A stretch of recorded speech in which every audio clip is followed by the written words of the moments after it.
President Biden, tonight declaring Democrats have a framework on the second of his two bills, the one he calls the Build Back Better bill, the so-called human infrastructure. Universal pre-K, he said, for 3- and 4-year-olds, expanding Medicare, lowering health care costs, and action on climate change, electric car initiatives, and building electric stations. The president delaying his trip to Europe for a time today to instead go to Capitol Hill. So the question tonight, does he have the votes, or was it a gamble to declare victory before heading off to meet with world leaders in Rome and Glasgow? Rachel Scott with new details tonight from inside that meeting on the Hill. President Biden today delaying his trip to Europe to make one more trip to Capitol Hill. It's a good day. Begging his fellow Democrats to give him a win before he heads overseas, declaring a framework of a deal for his massive domestic agenda had finally been reached. Will fundamentally change the lives of millions of people for the better. The president outlining a $1.75 trillion plan to provide free universal pre-K for kids and extend the child tax credit for families. It would also include money for child care and elder care and expand Medicare to cover hearing. And it would set aside more than $500 billion to combat climate change, including tax incentives for manufacturing and buying electric cars, for installing charging stations. The president insisting the time has come. Somewhere along the way, we stopped investing in ourselves, investing in our people. But some of the president's top priorities didn't make the cut.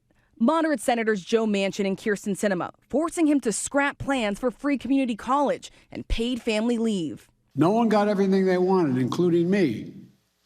But that's what compromise is. Mr. President, still the president and House Speaker Nancy Pelosi hoping the framework would be enough to convince House progressives to vote today on the separate bipartisan infrastructure plan. If you took any one piece of it, it would be transformative and historic. But tonight, progressives not convinced. But clearly, to my mind, it has some major gaps in it. I felt a little bamboozled because this was not what I thought was coming today. What's more, Sinema and Manchin won't even say whether they actually support the president's framework. Senator Sinema, you said you were making progress. Do you support the framework? Senator, people are just confused on where you stand. Do you support the framework? Would you vote for a $1.7 trillion package? We have worked. We negotiated a good number that we've worked off of, and we're all doing good faith. It's all left House progressives wondering if they vote for the bipartisan infrastructure package. Can they count on Manchin and Sinema to vote yes on the larger package? Or would their leverage then be gone? Do you trust that Senators Manchin and Sinema will vote based off of what is outlined in this framework? Well, I trust the President of the United States. All right, Rachel Scott live on the Hill again tonight. Rachel, President Biden taking a risk with that last-minute trip to the Hill today. The big question tonight, of course, will it pay off? He wanted to vote tonight, but now you're learning that won't happen. And what else can you tell us from inside that room today?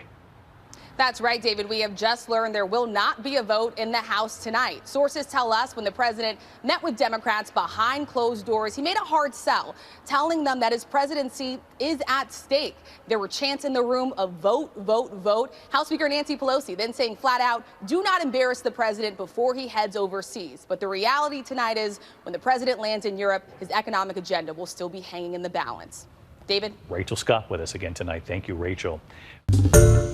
Hi, everyone. George Stephanopoulos here. Thanks for checking out the ABC News YouTube channel. If you'd like to get more videos, show highlights, and watch live event coverage, click on the right over here to subscribe to our channel. And don't forget to download the ABC News app for breaking news alerts. Thanks for watching.